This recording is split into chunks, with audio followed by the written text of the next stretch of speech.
We've become nuclear giants and technological wizards, but we've remained ethical adolescents and wisdom infants. And so this incredible imbalance has given us this incredible power. We've become sorcerers' apprentices, effectively, enormous power with little wisdom. Welcome to Point of Relation with Thomas Hübl, a podcast that illuminates the path to collective healing at the intersection of science and mysticism. This is the Point of Relation.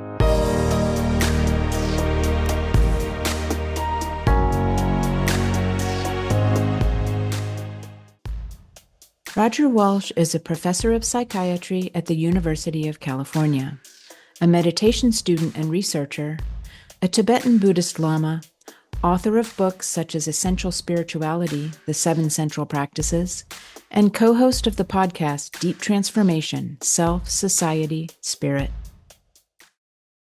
Welcome to Point of Relation.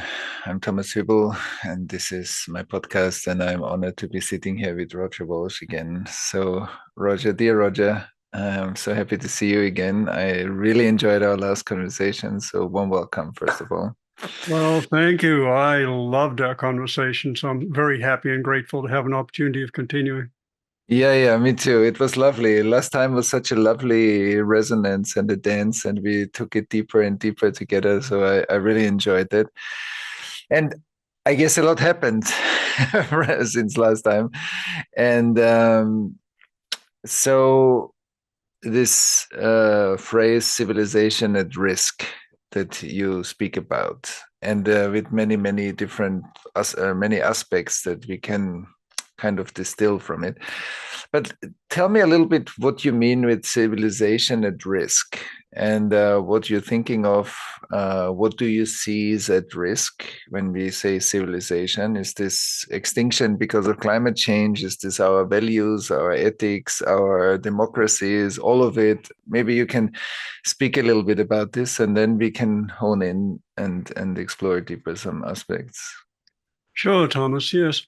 Well, all civilizations have a lifespan. If we look back over history, every one of the great civilizations has gone through phases and eventually disappeared. And one would think there's no reason that can't happen to our civilization, but we have a lot more skills, technology, resources. Could we continue it for significantly longer? But the current trajectory is not promising. We face multiple threats. And the unique feature about each and every one of the major threats we face at this time, and by we, I mean our world civilization. This is the first time we've had an interconnected world civilization. So it's not just one little civilization that could go down. It's our entire human civilization. And we are facing a variety of threats, and the common ones that are usually acknowledged are global warming gets a lot of attention, nuclear warheads, of course, weapons of mass destruction. But there are a lot of others, and they're growing as our technological powers grow. And the distinctive feature of our time and of all the threats we face for the first time in human history, every one of them is human-caused. And what that means is that what we're calling our global problems, there are actually global symptoms. They're symptoms of our individual and collective psychological and spiritual dysfunctions. And so if we're to preserve civilization and our, perhaps even our species, then that means we're going to have to address not only, for example, reducing nuclear stockpiles or pollution or preserving our environment, but we're going to have to dig deeper and also address the psychological and spiritual roots within and between all of us that are creating havoc here. Yeah, because you're speaking to something interesting, because many people might say, we are not even sure about climate being human-made. I'm not saying that that's my opinion. I'm saying we hear this a lot in media and society. And then it seems like, anyway, that's an external problem. Now I hear you say, wait a moment. So yeah, it seems that it is also an external problem, but there's more to it. So maybe you can speak a little bit to that point that I think often is not clear to us as humanity, like how our inner architecture is responsible in the creation of our outer architecture. You can say the state of the world is being reflected in the state of our minds. So maybe you can speak a little bit, or how can we get access to a deeper understanding that these are not two things? It's like this is in me and there is climate change, that there is some kind of interconnectivity. Maybe you can speak to this interconnectivity a bit. Yeah, because there is an interconnection, in fact, a two-way interconnection.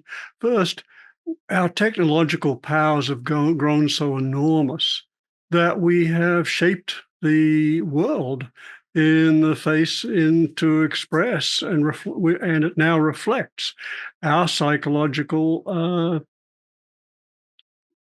our psyches, our individual and collective psyches. We for example, take pollution. We are polluting and we're extracting resources at unprecedented rates. Now, you can't, people argue about climate change being human caused, but you can't argue that pollution, for example, is not a factor of human activity.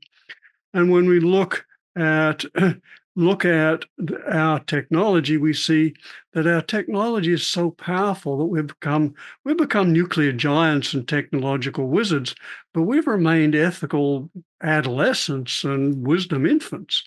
And so this incredible imbalance has given us this incredible power. We've become sorcerers' apprentices, effectively, enormous power with little wisdom. And that means that we are using our technologies in ways, some of which are extraordinarily beneficial. I wouldn't be alive but for contemporary medical technology. And at the same time, we are using it with limited foresight, with egocentric, ethnocentric attitudes of, well, okay, it's their problem. And at the same time, these great issues we face are now impacting us psychologically. And for example, among youth, there's a considerable anxiety about the future, about whether there will be a future for them. So, it is, as you implied, a two-way process. So here's a thought experiment that I like, and then I would like to hear what you say. I would say that whenever like an organism, a human being or a family system or an organization or a society carries a certain amount of trauma, so there's traumatic stress in the system. That traumatic stress, I believe, is functioning like an overconsumption of resources. So it exhausts, in a way, the resources of the body over time. So if you do this for a long time, it's like if you're digging up all kinds of resources in the soil and you do it excessively, which we are also doing. So in a way, you could say that inner state, even if it's just 5% extra stress or 10% or 20%, whatever it is, you're constantly over-extracting inner resources of the soil.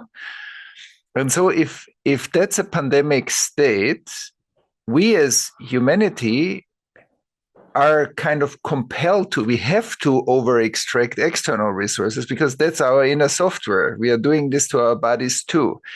And so I'm wondering often if when we talk about sustainability, for example, of course, that's very important and it's good to follow that through, but without acknowledging that there is an inner non-sustainability by the way we live, so like by the way we carry trauma inside, so it will create the way we act in the world. And so I'm curious what you would say to that, and maybe expand a bit on what's your view on how to become more realistic, that when we say it's not sustainable, it's not just about trying to correct the non-sustainability, it's also looking how come that we are acting like this in the first place. And maybe this speaks a little bit to what you said before with this kind of our psychological inner makeup. But I just want to hear what you say to that. Yeah, well, thank you, because I hadn't thought of the trauma in terms of a constant energetic demand on the system, but it makes total sense. And it feels like it's part of a larger uh, dynamic in that any unhealed issue, whether traumatic or of another type, does seem to demand a demand a certain cost, not only energetically but in awareness consciousness as well, and hence for the world's contemplative traditions, the idea of purification is so central. The idea that if one would really wake up, grow up, reach the fulfillment of our human nature and capacity, and even potential for service, one has to do the inner work to remove all the traumas and mislearnings and dysfunctional conditioning that we held, and ways in which we've fed greed and anger and so forth, because they just drain both energy and awareness. So I think you're right on. Yeah, that's beautiful. And so how is that again related to the what you mentioned before, the ethical immaturity or adolescence, you called it, because it's true, the faster technology advances at this rapid speed, also now with AI, and I want to ask you a bit later about AI, but there is a gap. So the ethics, our ethics don't match our scientific mind sometimes. So that creates a gap. And the gap is, I think, the gap for the invitation for re-traumatization, like a collapse of the civilization, for example. But how does this relate? How can we grow our ethics, and how does all of that relate to the like the gap in energy and awareness, where we are ethically in our development, or the wisdom that we accumulate? Yeah, okay. So there are several important points in that. First off, you're pointing to the gap in the growth rate between our technology and our psychology. And technology is growing exponentially, and psychological maturation is growing very slowly, unfortunately. And that's one of the great tragedy of our times, that our focus in the Western world in particular has been on externals, to the relative detriment of our focus on our inner world and psychology, and particularly spirituality. So then you raise the question, well, how do we foster, you mentioned particularly ethical development, but of course one can look at the development of any virtue. And in terms of ethics, this would be a whole conversation unto itself. But there are several things. First, there's just information. I think if I could get one idea out into the world, it would be this: that we have a profound misunderstanding of ethics, and our culture thinks of ethics as self-sacrifice. But what one realizes is that ethical living is actually enlightened self-interest. It fosters the well-being of everyone, including oneself.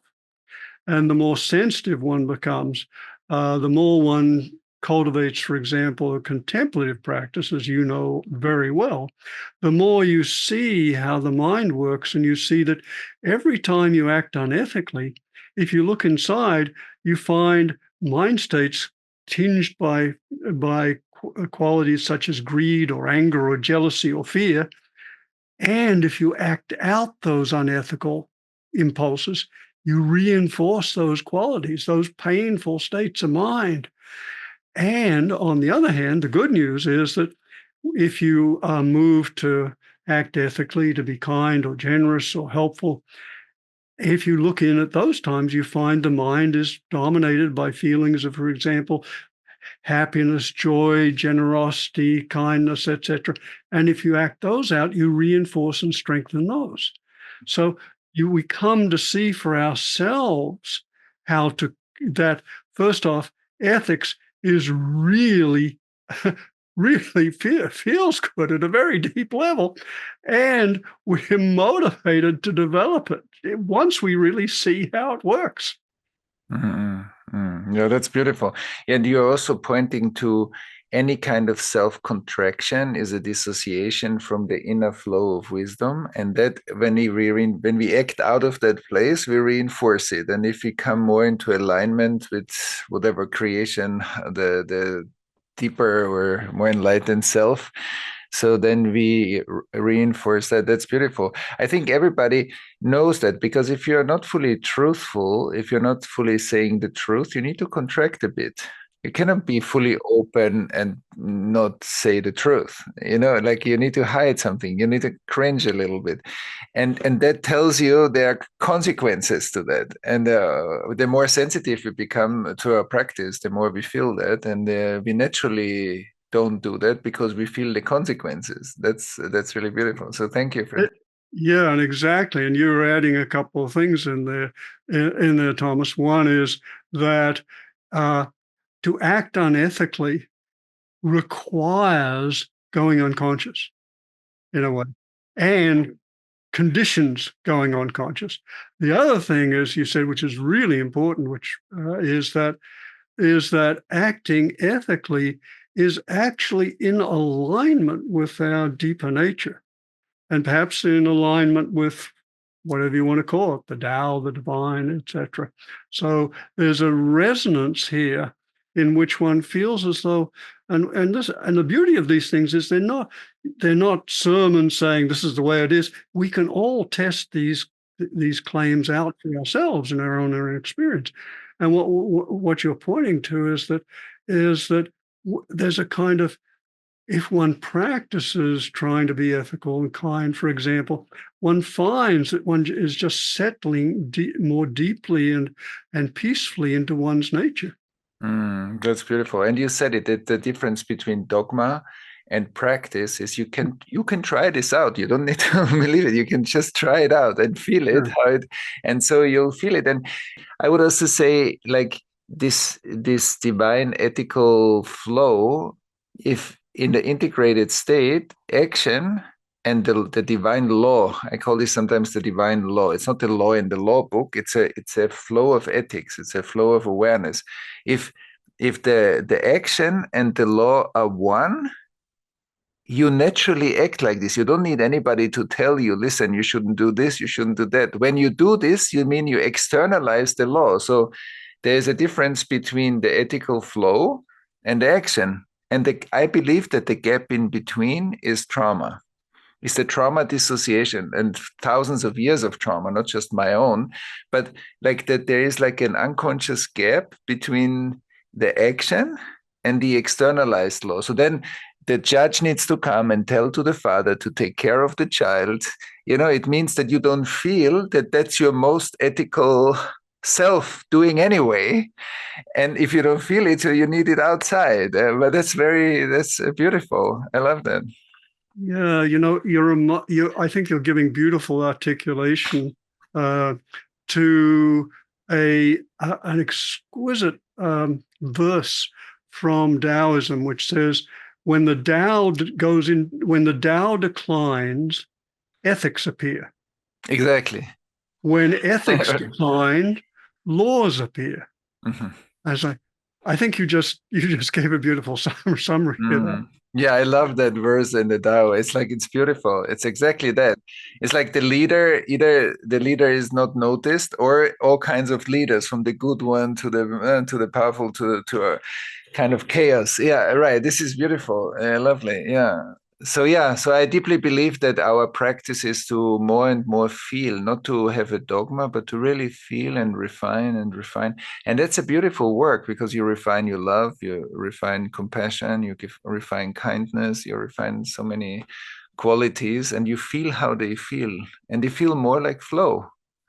More like flow, yes. And I just want to emphasize the point you made that we have within us this inner kind of guidance system, and we just increasing as we do our practice, our contemplative practice, or just live life in as fully in and with as much integrity as we can, that guidance system becomes more and more sensitive, and you just feel when you're off.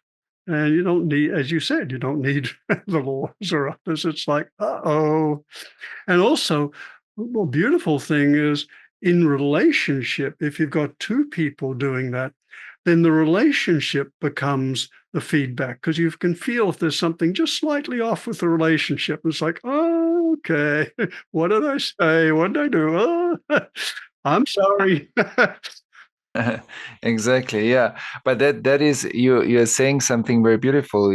What I, or at least what I hear, is that through that rising sensitivity, you're more and more listening to the feedback in the moment. I think that's already a very high skill, to consciously listen to the subtle feedback that life gives you every moment, and be able to micro adjust all the time your practice into deeper kindness, into deeper truthfulness, into whatever, all the qualities. But that is already a very high development. Like, it's like more instant karma, right? Right, yeah. And since you're taking us into a pretty deep practice levels, I'll just say that perhaps beyond even that is what I call transpersonal spontaneity, that at a certain stage, once one is attuned to that inner guidance, then the responsiveness becomes more and more spontaneous. One doesn't have to think about, am I doing this right or wrong, etc. It's more a flow, or the Taoistic would be a word, I guess. Yeah. Yeah, I was thinking about the Tao too. Like the Tao expresses itself. Like the master steps out of the way, and the Tao expresses itself naturally. Yeah, that's beautiful. Yeah. Beautiful. Yeah.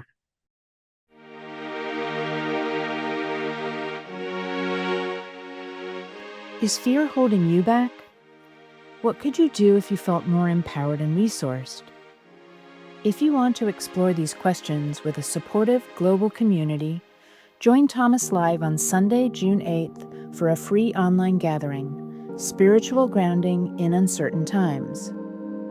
Thomas will share how we can meet fear not as a problem to fix or manage, but as a doorway to growth, resilience, and deeper connection. And he'll answer questions live. Register today to submit your question in advance. Visit the link in this episode's show notes to sign up for free, or go to www.mysticcafeonline.com/grounding. We hope to see you there.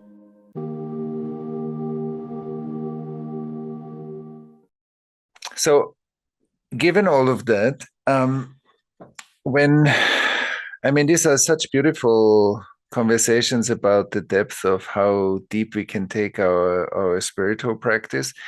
If we park this for a moment and come back to it afterwards, I'm curious. So we together unfolded a bit, okay, the practice dimension of our spiritual and maybe ethical or inner congruence practice. When we come back to technology now, we said technology is developing exponentially. So how do these two now interrelate, and how do you see the rise of artificial intelligence? Not only the rise means also the ethics of artificial intelligence, but also the making of artificial, like how it's being programmed, how it's being done, and the future of it in relation to that adolescent human that or human wisdom that we seem to express at the moment. How do they, because it seems like very fast, the gap is getting very big, given what we just said. So maybe you can speak a little bit to this. Where do you see us going? Well, of course, this is a huge topic and one of the great issues of our time.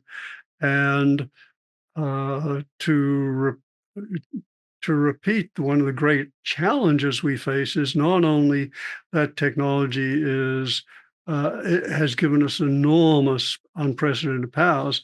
It's that technology is increasing, feeds on itself and develops exponentially.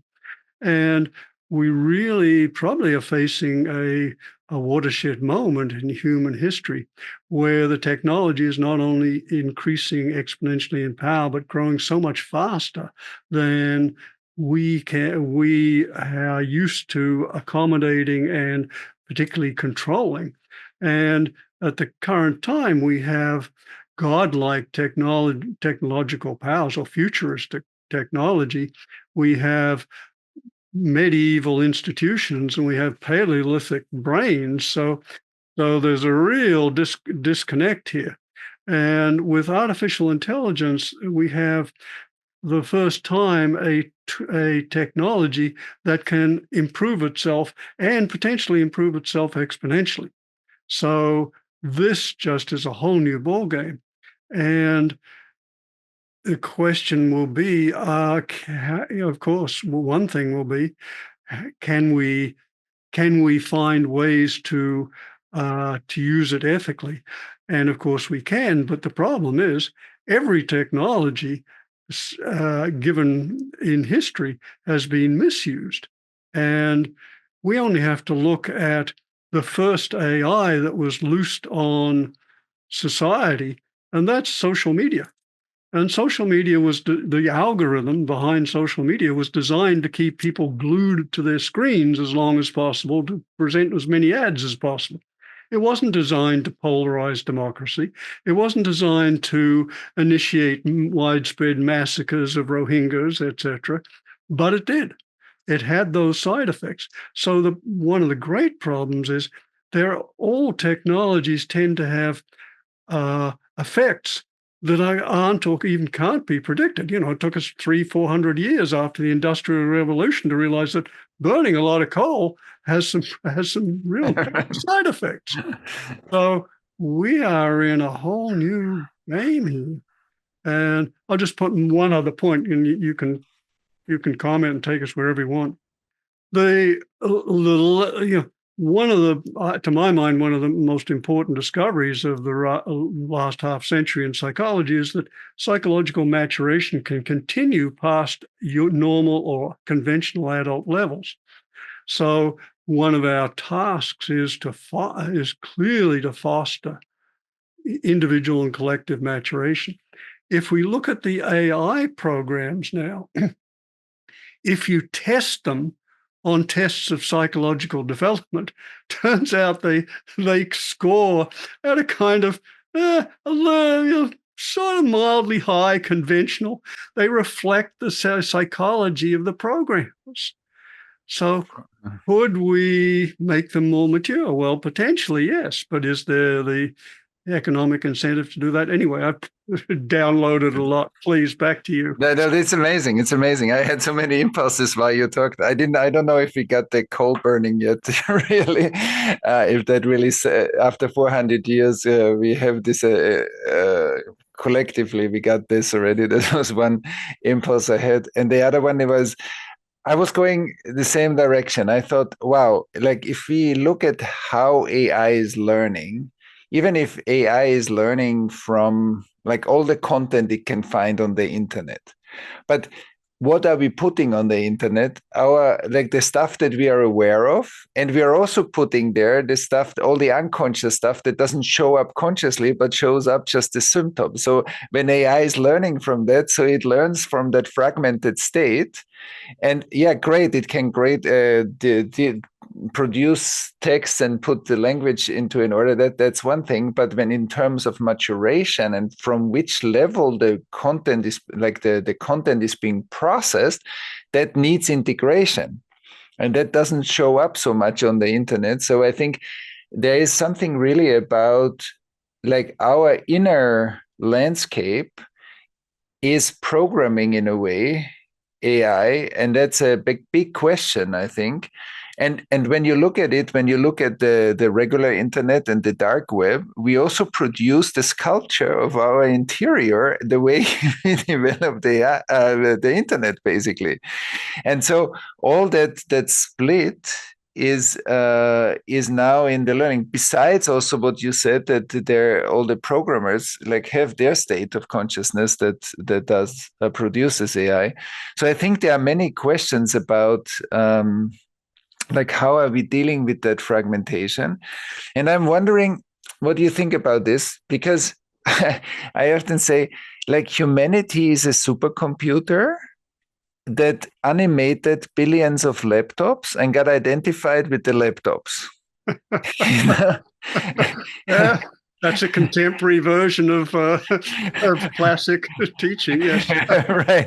And so now we think we are this limited laptop that is running around as a separate cup, like as a separate particle, and that reduces our collective processor power by far, because we're so fragmented into that separation that the true computing power of humanity is completely hidden.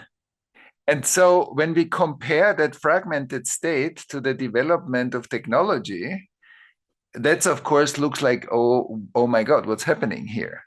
But when we look at, wait a moment, but we are comparing this to the identification with that high degree of separation, then that's not actually like a valid comparison. So we have to also take in account what is all this separateness between us, and do we not have a much higher collective intelligence than we are expressing at the moment because of that fragmentation? And what can we do because you said a beautiful word before, collective maturation is, I think, a high level of collective fluidity and data exchange, so that the data is much faster in humanity. And I think that's an interesting exploration, like on that level also. Yeah, it is indeed, Thomas. And you're pointing underneath what you're saying is the recognition of what makes humans distinct. I mean, there's been a lot of thought about what has allowed our incredible evolutionary success. And the general agreement seems to be that it's collective learning, and that we are the only species which is able first to store information and then to share it among ourselves so that there can be continual incremental growth. And what you're pointing to is that capacity for collective learning and maturation and growth in wisdom and other virtues really is so limited by our illusory identification with this little body mind. And you're pointing to the question, what are the potentials if we really first recognized who we really are, and second, brought online into our culture and education system all the technologies we have from around the world that we are available, for example, for cultivating altruism or generosity or kindness. The psychological research is saying, well, altruism, they're really studying it. Too bad we don't really know much about how to develop generosity. And then you go to, say, turn to Tibet, and you find 50 practices for the cultivation of generosity. It's like, let's bring these together, as you say. Yeah, exactly. First of all, there's so much wisdom, and because we have such a Western-dominated education system, at least in parts of the world, that kind of suppressed for a long time other wisdom traditions and practices. So we need to learn again and bring those back into a real global learning conversation. I love what you just said, and I also think, like when you just look at generosity, in my understanding, in trauma, there is scarcity. Either there's a scarcity of love, of connection, of safety, of being nourished, or anything. Like there is something not there's something absent for somebody getting hurt. And then there is the trauma contraction itself. And so we are living in a collectively hurt world to a certain degree, so that we don't understand generosity. I think it makes total sense, because for many of us, at least, there are places in us, not all of us, but there are places in us that live constantly in scarcity. There's not enoughness is part of the ego contraction.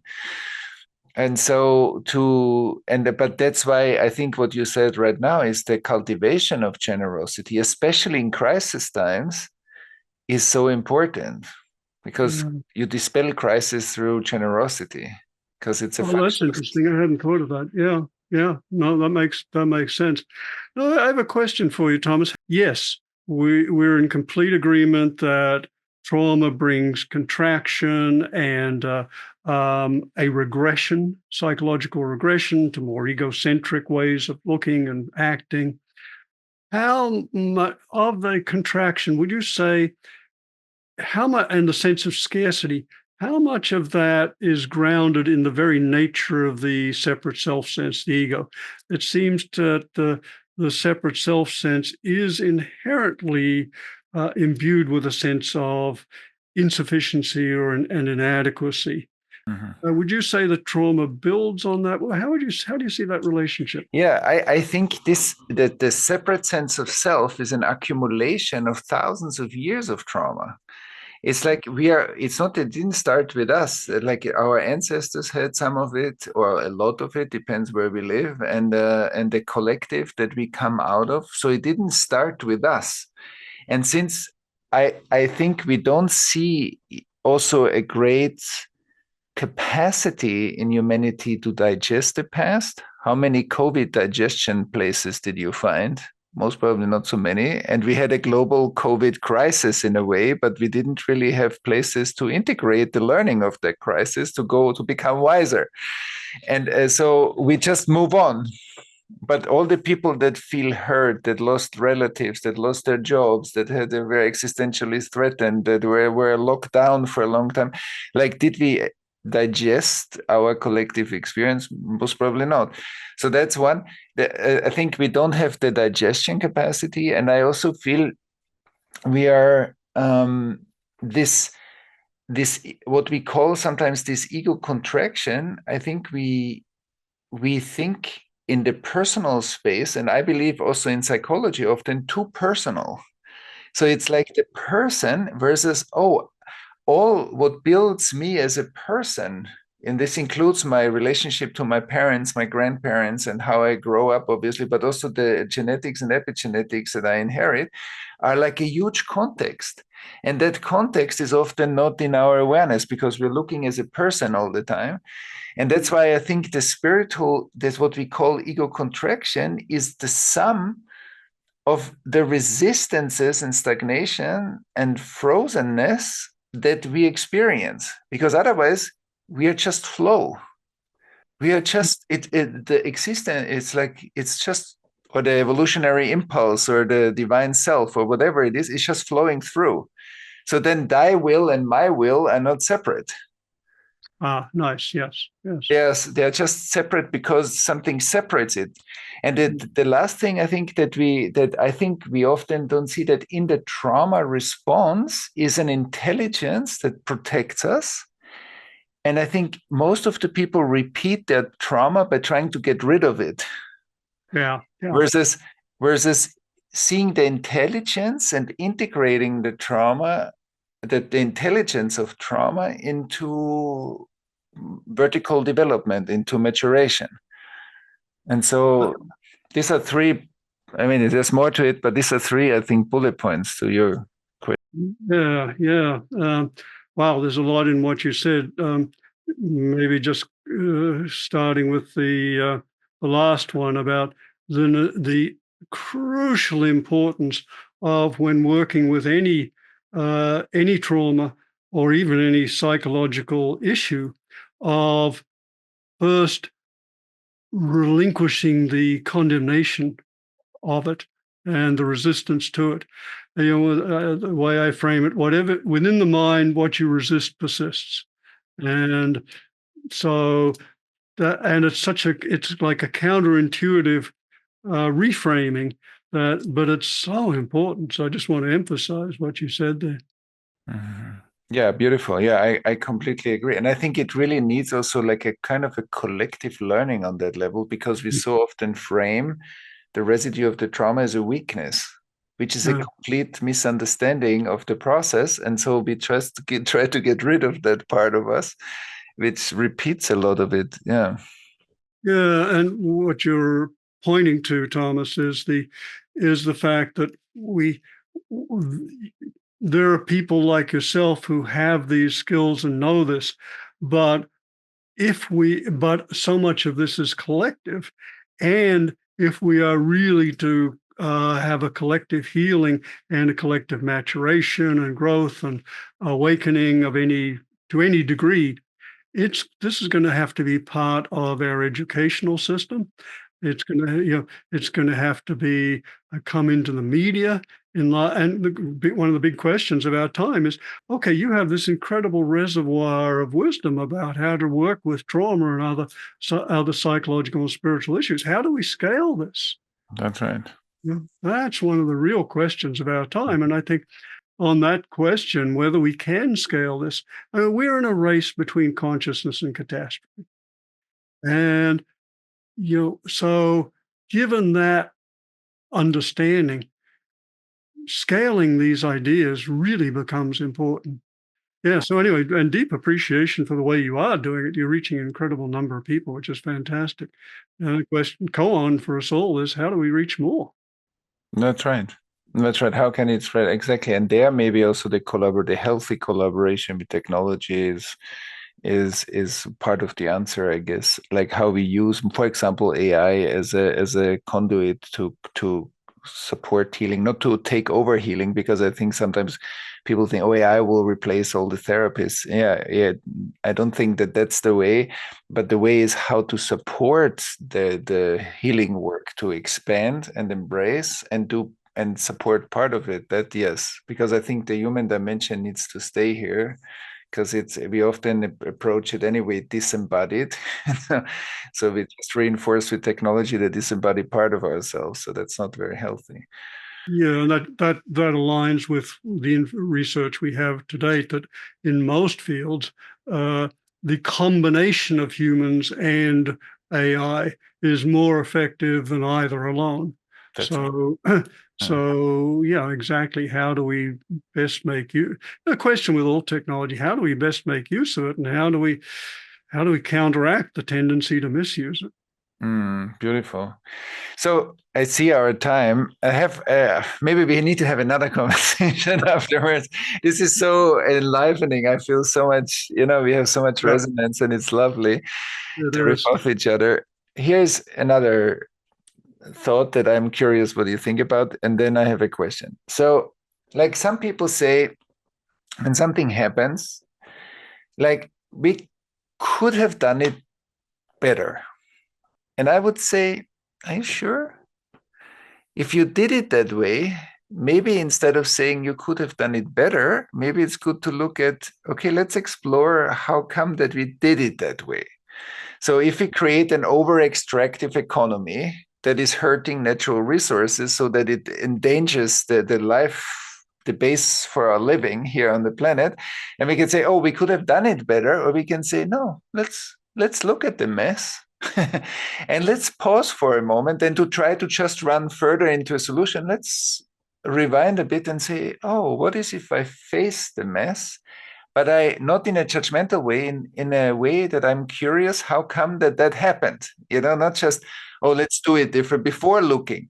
I can find out later how to do it different, but not before I looked at what created this. And so there is sometimes this, which I think is an individual and collective defense mechanism, is kind of an idealism. Ideally we could be like this, but we are not. Okay. And I think you also speak about realism. Like, how can we be real? Like, how can we look at the world in a real way? This is what we are in, and this is what we are able to do right now. Instead of, oh, we could do more. No, let's stay here for a moment. And then, but not to lose agency or hope. And so maybe you can speak a bit about realism, like how can we stay connected and not bypass the world as it is, and also keep that sense of I have agency in this world and there is hope, that there's a future, we can grow, we can emerge. Maybe you can speak to these two a little bit. Okay, well, as usual, there's an awful lot of what you said, but let me try. I love what you're saying about learning essentially from mistakes, and they can be either personal or they can be collective. And yes, there's a psychological tendency to, particularly if we've made a mistake ourselves, to want to not look too closely. But what you're pointing to is that perhaps it's not only realistic, but idealistic at the same time, to look as closely as we can and to adopt a deep, not only a learning attitude, but a deep learning attitude. And what we're pointing to was what's known as there's first order learning, which is, oh, I could do this different. Or below that, oh, what were the processes that led to this? And so the second order learning is, okay, wait on. What were the causes, psychological causes, situational, environmental, interpersonal? What are all the factors that really went into this? And what are the most strategic ones to learn from and to change? Exactly. That's beautiful. Yeah, I love this and how we in education, in our education system, in our parenting, and in many ways, how in our organizations, how can we cultivate this deep learning or the second order learning, right? That's a big question. Confucius, who probably has as much influence on human history as anyone, was once asked, a disciple once described him to someone else, and Confucius said, "Why didn't you just say he's a man who is intensely curious and would rather think through something than sleep?" So okay, fair enough. Yeah. Curiosity, one of the great gifts. Yeah. Well, Roger, I see our time passed like nothing, like it's a blink of an eye. So I'm curious to have more conversation, and I think they are very generative, and we take each other into deeper spaces. That's very lovely. And so, first of all, thank you. Is there anything that we didn't say that seems important right now that, I don't know, that's open for you? Yeah, let's see. Well, first, a big thank you for the opportunity of having these conversations, and also second, for the work you're doing in the world. It's so important, so important. So a big thank you for that. And second, I think that, yes, as we look out into the world, it's easy, and the growing challenges we face, it's easy to feel hopeless, but we don't know how it's going to turn out. And an attitude of not knowing, you implied, is extraordinarily valuable. And then looking into the questions, and it seems like there are a couple of really important questions. The first one that automatically comes up is, what can I do? And it's important to know that that's a particular kind of question. It's a wisdom question, which wisdom questions don't have a one-time answer. Every time you ask them, they have the potential for taking you deeper into the question, deeper into yourself, and deeper into life. So the question, what can I do, is a wisdom question. And beyond even that is the question, what calls to me? What kind of suffering calls, and what kind of inspiration do I feel? So what kind of response calls to me? And the third one is, what's the most strategic thing I can do? How can I use my contacts and knowledge and information to leverage my impact as much as possible? And those are three wonderful wisdom questions to live with, and very important for our time. Beautiful. So that was great. That's a lovely practical application that I think everybody who listens now can really benefit from and take deeper in their own exploration. So thank you, Roger. This was great. I love it. And it's such a flow and so wise. And I feel your practice, and I really appreciate our connection. So thank you very much. Thank you.